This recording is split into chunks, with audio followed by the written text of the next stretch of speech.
जो शख्स हमारे साथ मौजूद हैं हरियाणा के अंबाला से शर्मा जी हैं। भास्कर शर्मा जी, आपको बहुत बहुत बधाई। तो फिर उसके बाद देखते टाइम क्या फील कर रहे थे, मतलब पहले से कैलकुलेशन थी कि हाँ भाई बन जाएगी बात, या कैसे था? कुछ तो आइडिया था कि कुछ तो मिल जाएगा, पर लेकिन ये नहीं पता था। तो जो गांव से हुई थी वहीं से। हाँ, यही जानना चाह रहे हैं ना, बहुत सारे बच्चे देखो हमारे पास रूरल के अर्बन के सभी हैं। उसने ज्वाइन किया था सर अभी का। सबसे अच्छी चीज क्या लगी एग्जाम की, जो आपको लगता है कि यार ये बेस्ट है, जो सपोर्ट मिलता है आपको एग्जाम की प्रिपरेशन करने में? सर एक तो सर जैसे आपने लास्ट टाइम के लिए प्रिपरेशन के टाइम पे नोट्स बनाते हैं, तो वो कुछ बनाए थे आपने, किस तरीके से बनाए थे? एक बार बच्चों को गाइड करें कैसे बनानी चाहिए। सर नोट्स तो सर सिलेबस है ना, और लास्ट टाइम पे आपको एक बार से क्विक रिवीजन करना है, तो उसको अपने वर्ड्स में कुछ समराइज करते हैं, जो कैसे मैनेज करते हैं लास्ट टाइम पे एक बार क्विक रिवीजन? चेक में ऐसे कौन से कोई सब्जेक्ट हैं जो आपको ज्यादा टफ लगते हो, और सबसे इजी सब्जेक्ट उनको कैसे हैंडल किया? जैसे मान लिया हम टॉप 5 सब्जेक्ट की बात करेंगे, ये सबसे हार्ड लगे मेरे को पूरी प्रिपरेशन में। सर टफ तो मैं सिलेबस है, तो एक डिसीजन मेकिंग ये लेनी होती है कि यार कुछ छोड़ें, कुछ या किसको ज्यादा इंपॉर्टेंस दें, है ना? ऐसा होता नहीं है कि भाई आप 100% सभी को दे सकते हैं। तो उसमें भी कुछ स्ट्रेटजी रही आपकी कि भाई किस तरीके से सिलेक्शन करना है, कि वेटेज कैसी? अच्छा, एक चीज बताइए, रिवीजन कितनी बार किया था आपने एग्जाम से पहले? वो कि जैसे नंबर कम आ रहे हैं आपके टेस्ट में हुआ होगा, तो उस वाली जो प्रेशर आता है दिमाग पे कि भाई यार होगा नहीं होगा, परफॉर्मेंस नंबर नहीं बढ़ रहे हैं, तो उसको कैसे हैंडल किया था आपने उस प्रेशर में? सर मैंने तो पहला टेस्ट लिखा था। ऐसा क्या चेंज किया था आपने कि जो 2 अटेम्प्ट में आप नहीं कर पा रहे थे, और इस अटेम्प्ट में आपने कुछ अलग स्ट्रेटजी भी चेंज किया था? रिवीजन में, टेस्ट सीरीज में क्या कुछ ऐसा चेंज किया था जो इस बार आपको सिलेक्शन से पूछने के भाई दिन भर का शेड्यूल क्या था आपका, कि मॉर्निंग में किस टाइम उठते थे और किस तरीके से आपका रहता था, किस सब्जेक्ट की वेटेज कितनी रहती थे, और बेसिस पे एक बार वो आप डिस्कस करेंगे तो अच्छा रहेगा। एक ये होता है ना कि हम प्रिपरेशन कर रहे हैं, है ना, लंबा टाइम होता है प्री से मेंस तक का, तो उसकी कंसिस्टेंसी को कैसे मेंटेन करना है, और बीच बीच में डिमोटिवेशन आना उसको कैसे, मतलब वो ऐसी क्या चीज़ है जो आपको कंसिस्टेंसी के लिए पुश करती है कि भैया मेरे को कंसिस्टेंट रहना है पढ़ाई में भी और डिमोटिवेट भी नहीं होना है? तो सेल्फ स्टडी या कोचिंग, क्या करना चाहिए बच्चे को? कोचिंग में फिर लाइव या रिकॉर्डेड, या डायरेक्ट एग्जाम में जाके यूट्यूब पे क्लासेस लें, या एप्लीकेशन ऑनलाइन या ऑफलाइन? की पर्सन है या नाइट आउल है कि भाई रात को जगता हूं मैं, तो दिन में मेरे से नहीं पढ़ाई? घर पे पढ़ाई हो पाती है? आप तो बाहर रहते हैं, या लाइब्रेरी में? कोचिंग नोट्स सफिशिएंट है, या ईएससी गेट बहुत हाई लेवल के बच्चे मारते हैं? कौन से आपके प्रीवियस ईयर क्वेश्चन या न्यू पैटर्न के क्वेश्चन? मैनी सोर्स या वन सोर्स मैनी टाइम की होना चाहिए बच्चे के, या सिर्फ मछली की आंख की तरह एक ही एग्जाम पे फोकस करके पढ़ पाएगा? नमस्कार साथियों, एवर एग्जाम में आपका स्वागत है। और आज जो शख्स हमारे साथ मौजूद हैं हरियाणा के अंबाला से शर्मा जी हैं, भास्कर शर्मा। इन्हें एमईएस मिला है, और इस मुकाम को पाने से पहले 2 बार असफलताएं भी इन्होंने देखी हैं। तो किस तरीके से इस सफलता को इन्होंने पाया है, क्या इनकी जर्नी रही है, क्या इनका बैकग्राउंड रहा, वो सब जानेंगे। सबसे पहले भास्कर शर्मा जी, आपको बहुत बहुत बधाई इस पल के लिए। कैसा आप महसूस कर रहे हैं, क्या किस तरीके का रिएक्शन है फैमिली में, बताइए एक बार सब। सर जब से रिजल्ट आया सब पार्टीज कर चल रही है, जब से रिजल्ट ही आया। अच्छा, वो बच्चों ने देखी भी है यूट्यूब पे आपकी सेलिब्रेशन, दोस्तों ने भी किया है। तो कहाँ थे जब रिजल्ट आया था आप? सर रिजल्ट आया तो मैं दिल्ली था, और दिल्ली में सेलिब्रेट करके तभी मैं अगले दिन घर गया था। घर पे भी सेलिब्रेशन हुआ, 2-3 दिन लगातार चलता रहा। वहाँ लोकल दोस्तों ने पार्टी किया, घर वालों ने अलग पार्टी किया। नहीं, जिस दिन रिजल्ट आया, जिस दिन, क्योंकि रिजल्ट डिले भी हो रहा था, हमने और बहुत से लोगों ने मुहिम भी चलाई थी, तो जिस दिन रिजल्ट आया पता तो था नहीं कि भाई आज रिजल्ट आ रहा है, अचानक तो आपको पता चला। तो किस तरीके का, कहाँ पे थे आप, और फिर उसके बाद देखते टाइम क्या फील कर रहे थे? मतलब पहले से कैलकुलेशन थी कि हाँ भाई बन जाएगी बात, या कैसे था? सर कुछ तो आइडिया था कि कुछ तो मिल जाएगा, पर लेकिन ये नहीं पता था कि एमईएस मिलेगा। अच्छा। और सर जब रिजल्ट आया था तो मैं एक्चुअली सर लाइब्रेरी से निकल के कॉफी पीने के लिए शॉप में गया था नीचे। अच्छा, दिल्ली में थे आप? शॉप है जी सर। तो वहाँ पे मैं एक दोस्त का कॉल आया कि रिजल्ट आ गया। तो सर एसएससी की वेबसाइट के सामने वो दिखा रहा था सिर्फ कट ऑफ मार्क्स वाला ऑफ पीडीएफ। अच्छा। तो सर वो मैंने खोला तो मैं एकदम से प्रेशर में आ गया, हाथ में गरम गरम कॉफी खींच गया एक बार में। थोड़ा सा उस टाइम पे थोड़ा नर्वस हो गया था। उसके बाद फिर मैंने सोचा कि चलो पीडीएफ में नाम देखते हैं। एक बार नाम देखा तो नाम तो है, फिर मेरे को लगा कि चलो आगे क्या लिखा है तो ले देखता हूँ। तो जैसे लगा कि के है, ठीक है, अच्छा। फिर मैं सर खुश हो गए। सब लोग लाइब्रेरी वाले बाहर आ गए थे, सर को कांग्रेचुलेट कर रहे थे। और फिर उसके बाद पार्टी, वो पल तो अलग ही होता है जब ये आता है। ठीक है, तो एक चीज़ बताइए, कहाँ से हैं आप? पूरी जर्नी बताइए अपनी, कौन से गांव से हैं, है ना? डिस्ट्रिक्ट आपका अंबाला है। अपनी एजुकेशन? मैं नन्नेवाला गाँव से। कौन सा गांव बताया? नन्नेवाला गाँव। अच्छा जी सर, मैं पंजाब बॉर्डर, मध्य पंजाब बॉर्डर पड़ता है अंबाला सिटी में। ठीक है। और वहाँ से फिर मैंने ग्रेजुएशन किया। पहले मैंने डिप्लोमा किया सिविल इंजीनियरिंग में। आफ्टर दैट मेरा प्लेसमेंट हुआ एलएनटी कंपनी में। 10th और 12th जो गांव से ही हुई थी वहीं से? जी सर, मेरे मतलब कि गवर्नमेंट स्कूल से हुआ है सर। हाँ, यही जानना चाह रहे हैं ना, बहुत सारे बच्चे देखो हमारे पास रूरल के, अर्बन के सभी हैं, तो बच्चा ये जानना चाहिए ना कि भाई हर बच्चा कर सकता है, चाहे वो गांव से पढ़ा हो। तो आपकी एजुकेशन वहीं से स्टेट बोर्ड से थी या सीबीएसई से थी? स्टेट बोर्ड से थी सर, वो हरियाणा बोर्ड से, गवर्नमेंट स्कूल। हिंदी मीडियम से ही? नहीं सर, इंग्लिश मीडियम। अच्छा, इंग्लिश मीडियम था, ठीक है। तो उसके बाद आप ग्रेजुएशन करने कहाँ पे आए, बीटेक की थी? सर मैंने +2 किया था। +2 के बाद सर मेरे को प्राइवेट कॉलेज में मुझे एडमिशन मिला था, तो मेरे को आईआईटी वगैरह का नहीं पता था उस टाइम पे। हम्म। तो मैंने नॉन मेडिकल करके, तो मेरे भाई ने मुझे गाइड किया कि तू डिप्लोमा कर ले। तो ठीक मैंने है। डिप्लोमा लेटरल एंट्री लिया था सर। हम्म। और लेटरल एंट्री लेके मैंने सर डिप्लोमा में सेकंड ईयर में डायरेक्ट एडमिशन लिया। और फिर उसके बाद सर मैंने 2 साल डिप्लोमा के, उसके बाद मेरा प्लेसमेंट हुआ था एलएनटी कंपनी में। तो फिर मैंने लीड का पेपर भी लिया था बीटेक के लिए। तो घर वाले बोले कि थोड़ा जॉब जल्दी हो गया, तुम इसको पढ़ो, अभी गवर्नमेंट अपना बीटेक कर लो, ग्रेजुएशन करो पहले। तो सिविल इंजीनियरिंग का कैसे सोचा कि भाई सिविल इंजीनियरिंग ही करनी है? किसी से इंस्पायर बड़ा थे भाई या? सिविल इंजीनियर, अच्छा, भाई बड़ा सिविल इंजीनियर, ठीक है। फिर मामा जी भी है वो एग्जीक्यूटिव इंजीनियर। वो दोनों गवर्नमेंट जॉब में? बड़ा भाई तो सर फॉरेन चला गया मास्टर्स करने के लिए, उन्होंने ही गाइड किया था। तो प्राइवेट के लिए भी, मतलब जैसे आपने बताया कि कौन सी कंपनी में थे, प्राइवेट कंपनी कौन सी थी जिसमें जॉब की थी आपने? एलएनटी कंपनी प्लेसमेंट हुआ था सर, ज्वाइन नहीं किया था। और सर फिर मैंने graduation Deenbandhu Chhoturam university of science and technology मोर सर्विस सोनीपत में आया। तो वहां पे मैंने लेटरल एंट्री से एडमिशन लिया था। तो सर 3 साल बीटेक हो गया था मेरा। आफ्टर दैट वो एक एलएनटी का ही एक बिल्ड इंडिया स्कॉलरशिप टेस्ट होता है, तो वो भी मेरा क्वालिफाई हो गया था। तो वो मास्टर्स करवा रहे थे, लेकिन सर मुझे लगा कि अगर उनके बॉन्ड साइन करने से अच्छा कि मैं खुद से ही अपना मैं मास्टर्स कर लूँ, तो खुद से मैंने अपना ट्राई किया था। तो फिर मैंने सर कोविड आ गया था, कोविड के बाद घर पे प्रिपेयर किया गेट के लिए। तो मैंने गेट के लिए प्रिपरेशन किया, तो सर मैंने आईआईटी गुवाहाटी से एमटेक किया स्ट्रक्चर इंजीनियर में। अच्छा। उसके बाद मैंने जॉब ज्वाइन किया। तो मेरा प्री क्वालिफाई था 136 मार्क्स थे प्री में। तो मुझे लगा कि जॉब सब नहीं हो पा रहे, तो मैंने जॉब छोड़ा और क्लास पे लग गया। अच्छा, प्री की प्रिपरेशन जॉब करते हुए की थी आपने स्टार्टिंग में? सर मैं एमटेक में था उस टाइम पे, मेरा एमटेक भी साथ में चल रहा था। तो सर मेरा प्री क्वालिफाई हो गया था सर। मुझे इतना पता लगा कि मेरे मार्क्स अच्छे बढ़ रहे हैं, तो मुझे लगा कि जॉब ज्वाइन करके मैं मेंस की तैयारी कर पाऊंगा। तो लेकिन नहीं हो पाया उस टाइम पे। तो फिर मेरे को लगा कि मैं छोड़ देता हूँ। घर वालों ने भी सपोर्ट किया कि छोड़ दो जॉब। ये फर्स्ट अटेम्प्ट की बात कर रहे हैं ना आप? नहीं सर, थर्ड। अच्छा, थर्ड की बात करें। नहीं, पहले उस पे आते हैं ना कि फर्स्ट और सेकंड। आपने स्टार्टिंग कब की थी एग्जाम की प्रिपरेशन करने की, जो फर्स्ट टाइम आपने जो स्टार्ट किया था? 2022 में पहली बार प्री लिखा था और अच्छा हो गया था वो सर। 121 मार्क्स आए थे, प्री क्वालिफाई था। तब आप जॉब कर रहे थे या पोस्ट ग्रेजुएशन कर रहे थे? एमटेक कर रहा था सर, एमटेक फर्स्ट ईयर था मेरा। ओके। मैंने सर फर्स्ट मेरी प्री क्वालिफाई हुआ था, पर लेकिन मेंस के लिए इतना गाइडेंस नहीं था मेरे को। तो प्री की प्रिपरेशन कैसे, सेल्फ स्टडी की थी या कैसे की थी? एक एक करके चलते हैं ना कि भाई पहले आप जब असफल हुए तो क्या रीजन रहे, है ना, पूरी डिटेल में जानेंगे। प्री के खुद से ही पहले सर स्टडी किया था सर, तो वो तो क्वालिफाई हो गया था। पर लेकिन मेंस के लिए डिस्क्रिप्टिव होता है, तो सर उस टाइम पे आई थिंक मेरा 16 फरवरी को गेट का एग्जाम था और 26 फरवरी को मेंस का एग्जाम था। ठीक है। तो मैं गेट के लिए लगा हुआ था सर। मुझे लगा कि मैं गेट कर रहा हूँ तो मैं मेंस भी कर लूंगा आराम से। तो मैंने वहाँ पे गलती की, मैंने सारे क्वेश्चन शॉर्ट में सॉल्व कर दिए थे। अच्छा। तो इसलिए मेरे को वो नुकसान हुआ है। ठीक है, फिर नेक्स्ट अटेम्प्ट कब था आपका? नेक्स्ट अटेम्प्ट सर 2023 वाला हुआ था, वो साथ ही अराउंड जून जुलाई में हो गया था सर प्री। उसमें भी सेल्फ स्टडी थी तब तक या कोई कोचिंग वगैरह ज्वाइन कर ली थी? नहीं सर, उस टाइम में मैंने सेल्फ स्टडी किया था, पर लेकिन मुझे उसमें उम्मीद नहीं था कि मेरा फ्री हो जाएगा। पर लेकिन जस्ट पासिंग मार्क्स ही मिले थे मुझे। तो उसके बाद आपने मेंस की तैयारी की? जी सर, मेंस में एक्चुअली सर मुझे उम्मीद नहीं था, तो मैंने मेंस के लिए प्रिपेयर भी नहीं किया था उस टाइम पे 2023 में। तो फिर उसके बाद ये वाला अटेम्प्ट आया? सर ये वाला लिखा था, तो मेरे को मतलब कि जिस दिन मैं एग्जाम लिखा उसी दिन मुझे लग रहा था कि मेरा अच्छा हो गया है। तो प्री की प्रिपरेशन कैसे की थी, एक बार बच्चा जानना चाहेंगे कि भाई नॉन टेक की कैसे की थी, क्या आपकी स्ट्रेटेजी थी, और टेक के बारे में एक बार। प्री में मैं सर टेक्निकल था, वो जो प्रीवियस ईयर बुक रहता है वो पूरा लगाता था। पूरे प्रीवियस ईयर लगाए आपने? जी सर, प्रीवियस ईयर मैं दो बार किया था सर उस टाइम पे एसएससी का प्री। और सर रीजनिंग के क्वेश्चंस रहते हैं, वो मैं शॉर्ट जो टेस्ट रहते हैं टेक्स्ट बुक पे रहते हैं, तो वो लगाता था सर शॉर्ट वाले में। एक टॉपिक ले लिया, उस पे टेस्ट क्वेश्चन लगाए और प्रैक्टिस करता था। और सर नॉन टेक के अंदर मैं करता था करंट अफेयर्स करता था और साइंस करता था और पॉलिटी करता था।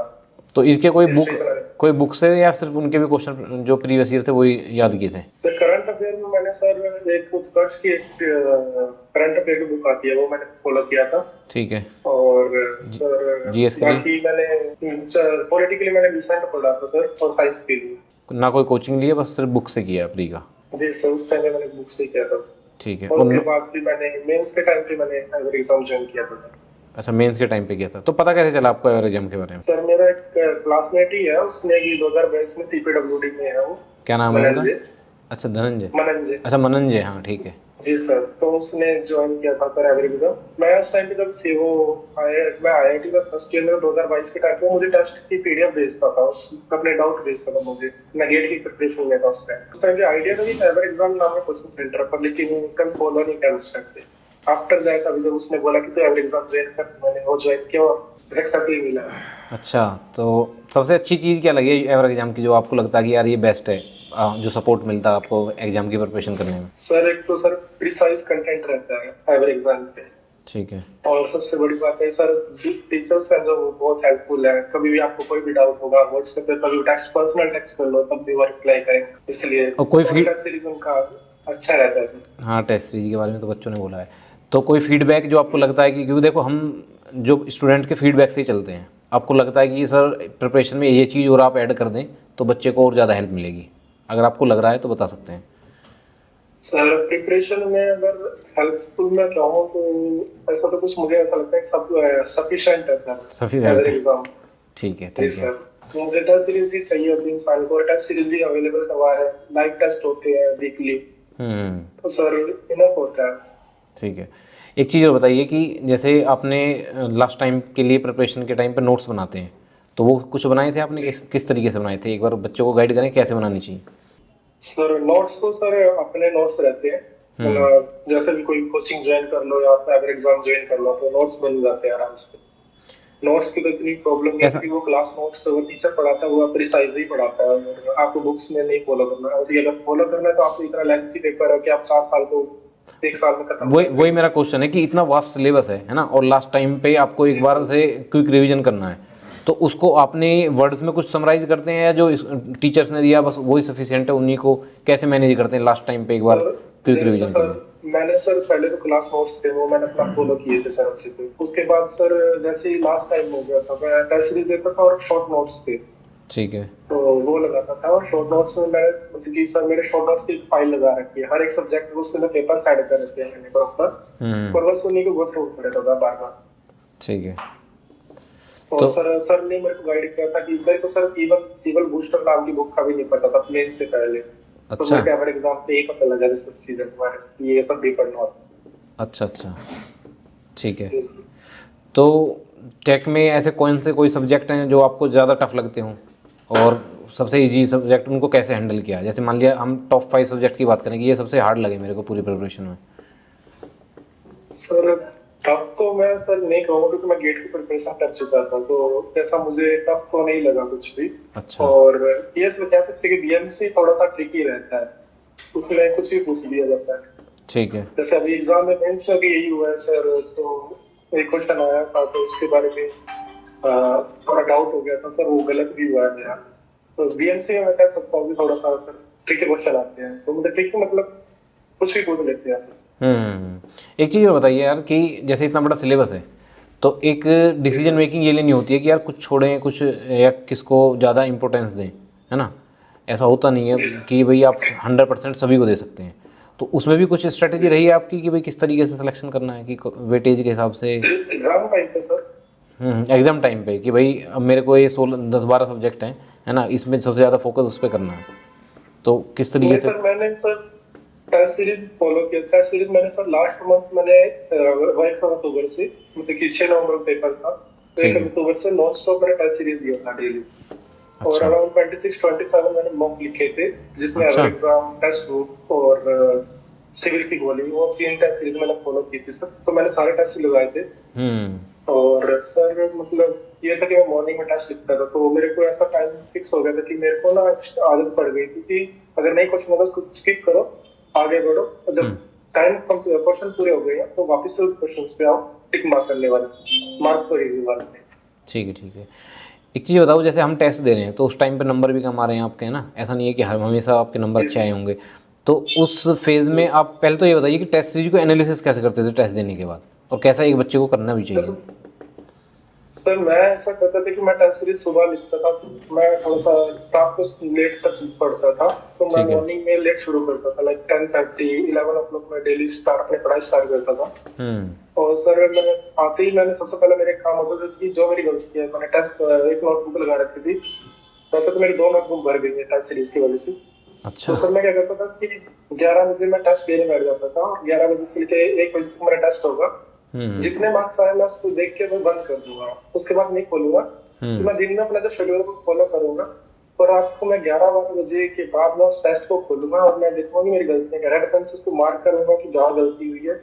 और उसके जो मेरे नोट्स हैं वो मैं, चाहे मेरे को रात के 4 बजे है, चाहे 4:30 बजे, 5 बजे है, अच्छा। तब मैं एक्चुअली इस तरह को पूरा कंप्लीट टेस्ट को एनालिसिस करके तब मैं रूम जाता था वापस लाइब्रेरी। सबसे इम्पोर्टेंट से यही है कि आपको एनालिसिस करना है ना, और जो गलतियां हैं उनको जी सर। अपने नोट्स में अपडेट भी करना है कि भाई। सर एक टेस्ट 2 घंटे का होता है पर एनालिसिस में वो मिनिमम 3 से 4 घंटा तो लेता ही लेता है। बिल्कुल बिल्कुल बिल्कुल। तो जी ठीक है। अच्छा, एक चीज़ और बताइए, रिवीजन कितनी बार किया था आपने एग्ज़ाम से पहले?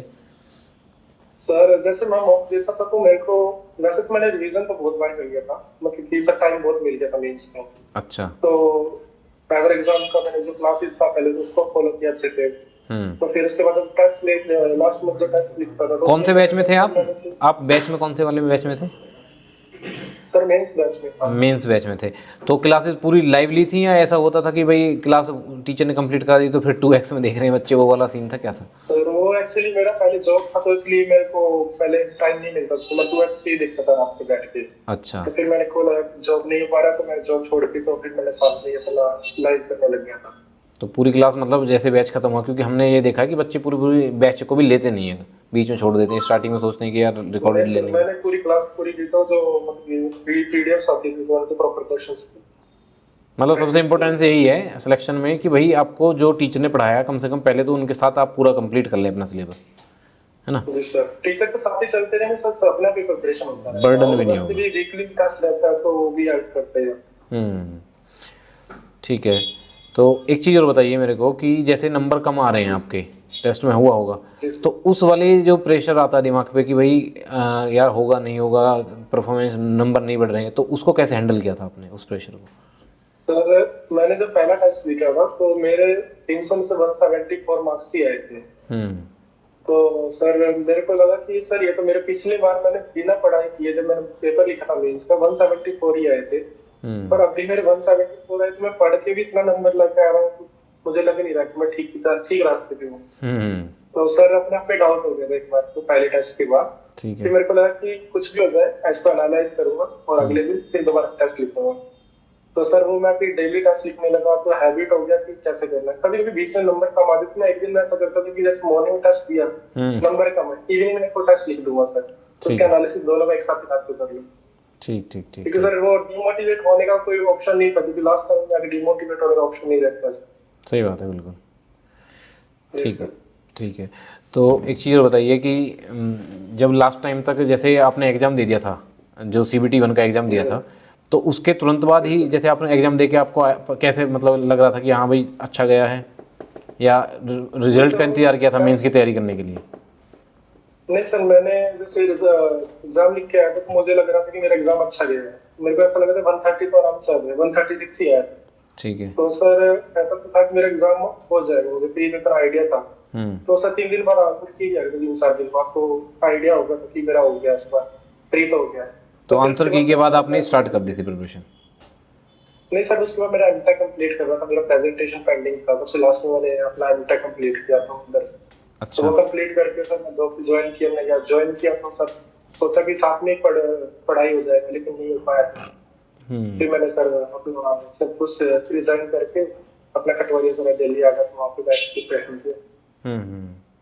तो जैसे आपने जिस अटेम्प्ट में आपका सिलेक्शन हुआ इस वाले में, इसमें CBT 1 आपने दिया था, है ना? तो उसके जी तुरंत सर। बाद ही आप लग गए थे आंसर किए आने के बाद लगे थे, या किस किस तरीके से हुआ था कि भाई ऐसा कोई इंतजार? सर क्योंकि मैं बच्चे क्या करते हैं, बच्चे ना बहुत ज़्यादा डिमोटिवेट रहते हैं कि यार पता नहीं होगा नहीं होगा, जब रिजल्ट आएगा तब उसके बाद स्टार्ट करते हैं। नहीं सर, मैं जैसे जॉब पे गया था मतलब कि जुलाई में आके, मैंने जून में जैसे एग्जाम होता जुलाई में आके मैंने प्रिपरेशन चालू किया था। ठीक है। बट इतना अच्छा नहीं हो पाया था, तो लेकिन फिर मैंने प्रॉपर प्रिपरेशन कह सकते हैं तो 1 अगस्त से चालू किया था, फिर मैं यहाँ दिल्ली प्रिपरेशन करना था। ओके। ठीक है।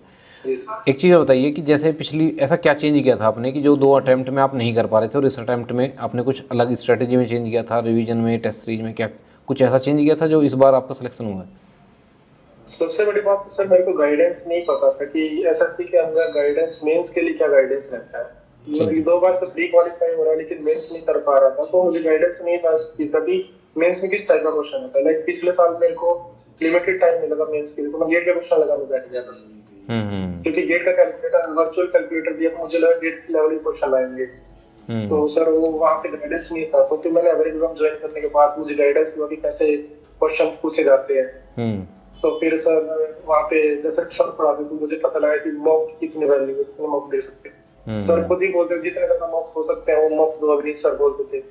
हम्म। उसमें जितने ज्यादा मॉक वो मॉक सही रहता था, और तो वो हेल्पफुल किया सर। पहले मैं मॉक नहीं लिखता था, तो निचले मेंस में मैंने कोई मॉक नहीं लिखे। आपकी बॉडी और आपका माइंड भी ना यूज टू हो जाता है कि एग्जाम के एनवायरनमेंट बन जी जाता है सर। ना कि भाई आप मॉक लिख रहे हैं तो आपको एक एहसास हो जाता है कि भाई हाँ इस तरीके से रहने वाला वो प्रेशर सर की। मेंस एग्जाम में मुझे ऐसे ही लगा था कि मैं मॉक लिखने ही गया, मॉक लिखा है। अच्छा हाँ, वो इतने क्वेश्चन आपने वो उतने मॉक प्रैक्टिस कर लिए थे ना। ठीक है, बहुत सर सारे ऐसे प्रैक्टिस तो क्वेश्चंस करना नहीं। हैं जो हमने सम अप किए हैं बच्चों के, जो पूछते रहते हैं। सबसे पहले बच्चे टॉपर से पूछते हैं कि भाई दिन भर का शेड्यूल क्या था आपका, कि मॉर्निंग में किस टाइम उठते थे और किस तरीके से आपका रहता था, किस सब्जेक्ट की वेटेज कितनी रखते थे, और बेसिस पे एक बार वो आप डिस्कस करेंगे तो अच्छा रहेगा। सर मैं जैसे मॉर्निंग में तो थोड़ा लेट ही उठता था, तो मैं 9 बजे उठता था सर। मेरे को थोड़ा अच्छा। रात को लेट नाइट पढ़ना का अच्छा आदत पड़ा हुआ था। ठीक है। तो सर 9 बजे उठ के उसकी नहा धो के अपना थोड़ा सा एक्सरसाइज किया, अपना हम्म। लाइब्रेरी चला गया। 11 बजे तक मैं पहुंच जाऊंगा, 10 साढ़े 10 11 बजे तक पहुंचा। तो सर मैंने जाते ही मॉक लिखना है, पहले तो थोड़ा रिवाइज करके हल्का फुल्का, और शॉर्ट नोट्स लिखे हुए थे, तो उसका टेस्ट लिखना है। तो टेस्ट लिखने के बाद मैं उस मॉक को वहीं छोड़ के, हम्म। जैसे मेरा खत्म हो गया 2 घंटे का, तो फिर मैं सर अपना लंच करके फिर अपना पढ़ने बैठ जाता हूँ। दिन भर अपना पढ़ाई करता था, मतलब कि जैसे कोई सब्जेक्ट हो गया, जैसे सर सॉइल हो गया, या कोई हम्म। फ्लूइड मैकेनिक्स हो गया, सर इन सब्जेक्ट्स को अपना डेली बेसिस पे जो मेरे को प्रैक्टिस करना है, ठीक है। पीडीसीए लगाना है, वो मैं पढ़ता था। और उसके बाद जैसे सर रात को 10 बज गए, डिनर के बाद 10 बज गए, 11 बज गए, तो उसके बाद सर मैं फिर एनालिसिस करने बैठ जाता था। तो उसके अच्छा। ऊपर जितना टाइम लगे मैं उसके ऊपर छोड़ देता था सर, ताकि हम्म। मेरे को मेरे डेली का शेड्यूल को भी डिस्टर्ब ना करे एनालिसिस। चाहे उसमें 2 घंटे लगे, 3 घंटे लगे, 4 घंटे लगे, 5 घंटे लगे, मैं उसको एनालाइज करके ही जाऊँ। ठीक है। जैसे तो मतलब एक चीज़ और बताइए कि जैसे आप बता रहे हैं एक्सरसाइज वगैरह करते थे, हम भी बच्चों से ये बोलते हैं कि डाइट और एक्सरसाइज पूरी प्रिपरेशन में बहुत इंपॉर्टेंस रोल प्ले करती है। तो आप उसके जैसे बारे में थोड़ा बताइए कि डाइट मतलब किस तरीके की डाइट रहती है, क्योंकि आप बाहर रह रहे हैं तो बहुत से बच्चे अपनी हेल्थ को इसलिए इशू बना देते हैं कि भाई वो बाहर तला भुना खा रहे हैं तो उससे दिक्कत आती है। तो खाने का कैसे मेंटेन कर रहे हैं आप सर बाहर रह के? शुरू में तो सर मैं वैसे सर एक मैस रहता है कि मैं दिल्ली में, तो यहाँ पे मैस मैंने लगा रखा था। तो डेली मतलब कि ब्रेकफास्ट तो सर मेरा ऐसा ही होता था कि 11 बजे से पहले क्या ही ब्रेकफास्ट होता है, हल्का फुल्का स्प्राउट्स वगैरह खा लिए, ठीक है। और बस पोहा वगैरह नॉर्मल खा लेता था। हम्म। और फिर उसके बाद सर लंच में प्रॉपर अच्छे से करता था। डिनर में थोड़ा मैं लाइट लेने तक नींद ना आए रात को मुझे, तो डिनर तो मतलब ये कह सकते हो सर 2 रोटी खाऊंगा दाल के साथ, और फिर मैं रात को 1 बजे 1:30 बजे तो थोड़ा सा चाय वाय पी लिया, और थोड़ा हल्का फुल्का स्नैक्स ले लिया रात को 1 बजे। मतलब हैवी खाने से और तले भुने से आप बचे रहे हैं ना। जी ठीक है। सर। और एक्सरसाइज वगैरह में ज्यादा स्ट्रेचिंग हैवी। वगैरह रनिंग वगैरह यही रहता होगा? सर एक्सरसाइज में सर मैं रूम पे ही पुशअप्स वगैरह करता था, पुशअप्स स्क्वाट्स वगैरह करता था। अच्छा, बहुत बढ़िया है यार ये तो। क्योंकि एक्सरसाइज और डाइट का भी इतना ही इंपॉर्टेंट रोल है जितना आपका अच्छे कंटेंट का रोल है, क्योंकि बॉडी जी आपकी फिट सर। रहेगी तो माइंड भी उसी हिसाब से वर्क करता है। ठीक है। जी सर। तो एक एक ये होता है ना कि हम प्रिपरेशन कर रहे हैं, है ना, लंबा टाइम होता है प्री जी से मेंस तक का। तो उसकी कंसिस्टेंसी जी को कैसे मेंटेन करना है, और बीच बीच में डिमोटिवेशन आना उसको कैसे, मतलब वो ऐसी क्या चीज़ है जो आपको कंसिस्टेंसी के लिए पुश करती है कि भाई हाँ मेरे को कंसिस्टेंट रहना है पढ़ाई में भी और डिमोटिवेट भी नहीं होना है? सर जैसे मैं आपको बोल रहा हूँ कि सर मैं जैसे जॉब छोड़ के आया था, तो मैं ऑलरेडी पहले भी 2 जॉब छोड़ चुका था सर प्राइवेट में। बिल्कुल। तो बीटेक के बाद डिप्लोमा के बाद जैसे बीटेक के बाद जॉब छोड़ना सर एक थोड़ा घर वालों के लिए भी थोड़ा लगता है कि, तो मुझे अपनी मोटिवेशन की तो जरूरत ही नहीं पड़ रही थी, मुझे अपने आप ही लग रहा था कि बहुत टाइम हो गया पढ़ते हुए भी, जॉब लेना जरूरी है। मतलब तो माइंड में डू सर और डाई वाली सिचुएशन थी कि भाई करना ही है किसी भी कीमत पे। जी सर, ये सर इस बार तो करना ही पड़ेगा, अदरवाइज ऑप्शन नहीं है मेरे पास। तो हम्म। सर ये मैंने सोचा भी नहीं था कि नहीं होगा मेरा, क्योंकि मैं जैसे ज्वाइन किया एवर एग्जाम था मेरे पास, कंटेंट प्रिसाइज था कि मुझे पढ़ना क्या पता लग रहा है। हम्म। और पहली बार मेरा यहाँ पे दिल्ली में आया हूँ, तो मेरे को मैं किसी को जानता नहीं हूँ। तो हम्म। मेरा माहौल भी ऐसा था कि मैं किसी को जानता नहीं, मैं किसी से बात भी नहीं करूंगा एग्जाम से पहले। तो मैंने एग्जाम से पहले किसी से लगभग यहाँ पे आसपास किसी से बात होती है। तो सोशल मीडिया को कैसे, जैसे फ़ोन का यूज किस तरीके से करते थे, सोशल मीडिया अकाउंट्स पे एक्टिव रहते थे या बिल्कुल? सोशल मीडिया सर बाकी सर सोशल मीडिया में इंस्टाग्राम फेसबुक वगैरह तो मेरा बंद ही था उस टाइम पे, ठीक है। में से पहले। हम्म। और व्हाट्सएप पे मैं एक्टिव रहता था, बाकी ग्रुप्स वगैरह सब मैंने आर्काइव में डाल के छोड़े हुए थे। और वैसे ही सर मैं फोन को बहुत लिमिटेड यूज करता था, अगर कोई मेरे को कॉल भी करा तो मैं रिप्लाई नहीं करा था। अच्छा। एग्जाम से पहले मैंने सर इवन अपने रिलेटिव्स का भी किसी का रिप्लाई नहीं किया। तो वो लोग नाराज नहीं होते होंगे? सर मैंने उनको अभी मेरे घर पे आए थे आफ्टर रिजल्ट, मैंने बोला था कि मैं उनसे बोला कि आपको, मैं मुझे पता था कि आपको मैं रिजल्ट के बाद में बना लूंगा। ये सबसे बढ़िया सलाह है, क्योंकि बहुत सारे लोग ना इस प्रेशर में रह जाते हैं कि यार ये बुरा ना मान जाए, वो बुरा ना मान जाए, है ना, और नो कहने की आदत होती नहीं है। पॉजिटिव होता अपना ही मान रहे हैं सर। बिल्कुल बिल्कुल बिल्कुल। और आज सब खुश होंगे जिनके रिप्लाई नहीं दिए होंगे अब। सब अपने आप ही घर मिलने आए सर, जिन्होंने मुझे लिखा पॉलिटिक्स भी नहीं किया वो अपने आप ही मिलने आए। ठीक है ठीक है। तो एक चीज़ बताइए कि जो फर्स्ट टाइम बच्चा प्रिपरेशन कर रहा है, तो उसको आप कुछ गाइडेंस देना चाहेंगे कि भाई क्या क्या चीज़ें हैं जिनको करें और क्या चीज़ें हैं जिनको एग्जाम में अवॉइड करें ना करने से? सर अगर मेरा मानना तो कि सबसे पहले तो जो क्लासेस है उसको एज पर टाइम, जो टाइम शेड्यूल है उसी के अकॉर्डिंग करते रहो डेली। ये सर उसको कैरी ओवर मत करो कि आज नहीं कल कर लो उस लेक्चर को, ऐसा ना करें तो वो बर्डन हो जाता है पहले तो। जैसे साथ ही बैच होता है सर, जैसे रजिस्टर फ्री की तैयारी करवाते हैं, ठीक है। तो उसमें क्या होता है आपको नोट्स प्रॉपर बनवाए जाते हैं, तो नोट्स बनाओ अपना खुद से पढ़ते रहो। पर उसके बाद अपना डेली का डेली शेड्यूल खत्म करो, आपके ऊपर प्रेशर नहीं आएगा। और सर उसके बाद जैसा कि अगर न्यू आप स्टार्ट कर रहे हैं तो सर अवनीश सर है वो सब अच्छे से गाइडेंस कर देते हैं, गाइडेंस दे देते हैं सबको। तो मेरे को नहीं लगता कि सर अगर कोई न्यू है और सर गाइड ना करे और सीरीज का रिप्लाई ना करे। देखो कोचिंग का ये तो बेनिफिट रहता ही है कि आपको ना बहुत ज़्यादा दिमाग लगाने की जरूरत नहीं है, क्या सर्च करने की जरूरत नहीं, क्या पढ़े क्या ना पढ़े। टीचर ने मेहनत की है वो, और उसको आपको ट्रस्ट करके उसको, हाँ हाँ, मान लिया 10 चीज़ों को ना पढ़ के एक चीज़ को 10 बार पढ़ लें तो वो बेस्ट है। ये तो सही है, ठीक है। कोई और भी एग्जाम की प्रिपरेशन कर रहे थे इसके साथ? जैसे एसएससी जेई के अलावा कोई और एग्जाम की भी प्रिपरेशन कर रहे थे साथ में, स्टेट आई जेई या कोई अदर एग्जाम हो, सीजीएल वगैरह जैसे बच्चे करते हैं ज़्यादातर? एसपीएससी का एक एग्जाम लिखा था और उसमें मेरे 73 मार्क्स थे फ्री में, बट मैं रिजर्व कैटेगरी से आता हूँ तो सर मेरा नहीं हुआ था उस टाइम पे। थोड़ा डिमोटिवेट तो हुआ था, 2 दिन डिमोटिवेट रहा, लेकिन फिर मेरे को लगा कि अभी एसएससी है तो मैं अभी पहले इसको फोकस करता हूँ, उसके बाद अगर एसएससी अच्छे से हो जाता है तो उसके बाद अच्छे से। ठीक है। और अभी किसी एग्जाम की प्रिपरेशन कर रहे हैं आप इसके बाद भी? सर अभी मैं ईएससी की प्रिपरेशन में हूँ। चलो बढ़िया है, इम्प्रूवमेंट होना चाहिए। जी सर। ठीक है। तो एक चीज़ और बताइए, बहुत सारे बच्चे ना आइसोलेट कर लेते हैं एग्ज़ाम के दौरान, है ना, आपको क्या लगता है कि मतलब बिल्कुल सबसे कट ऑफ कर लेना चाहिए या लाइफ को थोड़ा सा एंजॉय करते हुए मिलते जुलते बैलेंस करके भी की जा सकती है पढ़ाई? सर कट ऑफ तो मैं नहीं कहूँगा, कट ऑफ हो गए तो आपके प्रेशर बिल्ड हो। आपके पास एक या दो ऐसा पर्सन होना चाहिए, ऐसा दोस्त होना चाहिए जिससे आप अपनी डेली के शेड्यूल शेयर कर सकते हो, या सेम लाइन में उसको पता हो कि आप क्या कर रहे हो, उसको पता है कि आप प्रेशर क्या झेल रहे हो। तो अगर वैसा कोई दोस्त है आपके पास तो उसके साथ कंटिन्यू कर सकते हो। जैसे मैं सर प्रिपरेशन के टाइम पे मैं पूरा दिन किसी से बात नहीं कर रहा, मैं यूँ था यार किसी को पता नहीं था, तो सर मेरे को इतना जानकारी नहीं था। लेकिन मेरे जो दोस्त थे, एक दो दोस्त थे जो मेरे को पॉजिटिव मतलब सर मोटिवेट करते थे, लाइक मनंजय हो गया, मानव हो गया, तो सर ये लोग मेरे को मोटिवेट करते रहते थे कि तू कर लेगा, आराम से हो जाएगा। मनंजय तो ऑलरेडी सीपीडब्ल्यूडी में भी उसका फ़ायदा मिलता है। चलो ठीक है। मुझे लग रहा है ज़्यादातर बच्चों के जो भी क्वेश्चंस हैं वो आपने अच्छे से दिए हैं। एक रैपिड राउंड टाइप का मैंने कुछ बनाया है कि जो ज़्यादा क्वेरी होती हैं आप उसमें से 2 ऑप्शन दूंगा, एक सेलेक्ट करना कि कौन सा ज़्यादा ज़रूरी है ना, ठीक है।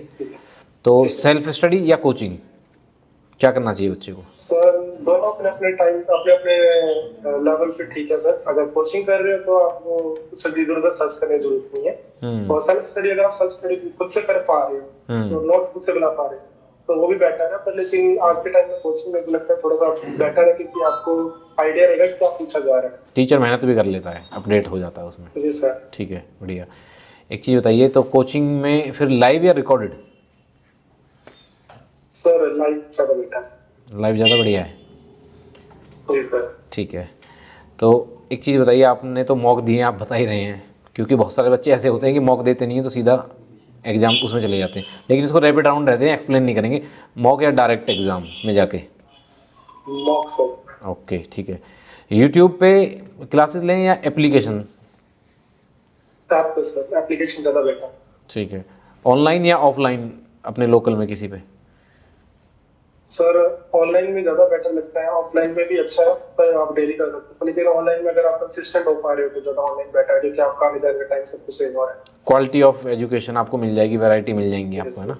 लिमिटेड रहता है इसमें ऑफलाइन में। ट्रैवलिंग टाइम बच ठीक है। जाता है। मॉर्निंग पर्सन है या नाइट आउल है कि भाई रात को ही जगता हूँ मैं तो दिन में मेरे से नहीं पढ़ाई होती? नाइट आउट भी है सर। अच्छा, नाइट आउल ही है, ठीक है। तो घर पे पढ़ाई हो पाती है? आप तो बाहर ही रहते हैं, या लाइब्रेरी में ही? घर पे मतलब रूम पे ही या लाइब्रेरी में होती पढ़ाई? लाइब्रेरी सर, ठीक है। रूम पे नहीं। ठीक है। कोचिंग नोट्स सफिशिएंट है या ईएससी गेट बहुत हाई लेवल के बच्चे मारते हैं? कौन से आपके प्रेफर करते हैं? सर कोचिंग नोट भी सफिशिएंट है और डिपेंड करता है सर आप कौन से लेवल पे प्रिपेयर करते हैं। ठीक है। प्रीवियस ईयर क्वेश्चन या न्यू पैटर्न के question? Sir previous year question ज़्यादा बेटर, ज़्यादा जरूरी। ओके। मैनी सोर्स या one source many time? One source many time. यही बिल्कुल सही बात है, मैं भी एग्री करता हूँ। अच्छा, प्लान बी होना चाहिए बच्चे के, या सिर्फ मछली की आंख की तरह एक ही एग्जाम पे फोकस करके पढ़ पाएगा? सर प्लान भी जानना रखे तो ज़्यादा बेटर है सर, क्योंकि मेरे को भी किसी ने एक दिन 2 दिन पहले ही पूछा था तुम्हारा एसएससी नहीं हुआ तो तुम क्या करोगे, मैंने सोचा ही नहीं है मेरा नहीं होगा। अच्छा, चलो ठीक है। पर इस टाइम मैंने ठीक है। अच्छा, सरकारी नौकरी के बाद ये तो ख़त्म हो गया हमारा रैपिड राउंड, और आपने बहुत अच्छे से बच्चों को पूरा एक्सप्लेन करा होगा, तो मुझे लग रहा है कि बच्चों को हेल्प भी मिलेगी इन चीज़ों से, आपके एक्सपीरियंस से। अब थोड़ा सा फ़नी हो जाता कि जैसे सरकारी नौकरी के बाद सबसे इंडिया में सबसे अच्छी चीज़ यही है कि रिश्ते बढ़िया बढ़िया आते हैं। शादी हो गई है? अभी तो नहीं हुई होगी। नहीं सर। अच्छा, तो अभी शुरू हो गए होंगे आने रिश्ते, ये क्या चल रहा है? हाँ सर, अभी रिलेटिव घर पे आ रहे हैं तो वो सब बोलते हैं कि हम रिश्ता करवाएंगे, ये करेंगे वो करेंगे। मैंने कहा अभी तो नहीं है, अभी ये सी करने के लिए सब बिल्कुल नहीं हो सकते। अपने कंफर्ट के हिसाब से कीजिएगा, ये लाइफ के डिसीजंस हैं। जी सर। और ठीक है, तो मैं इसी के साथ इस इंटरव्यू को हम ख़त्म करते हैं ना। और बच्चों की कोई क्वेरी, कुछ अगर और भी कुछ क्वेश्चंस हैं जो हम नहीं ले पाए हैं तो वो इस वीडियो के कमेंट में कर सकते हैं, आप उस पर रिप्लाई भी कर देंगे बढ़िया से। और एक बार फिर आपको बहुत बहुत शुभकामनाएं, और इसी तरीके से आप अपने सपनों को, अपने परिवार के सपनों को पूरा करते रहें। बहुत बहुत शुभकामनाएं, धन्यवाद। ठीक। ओके।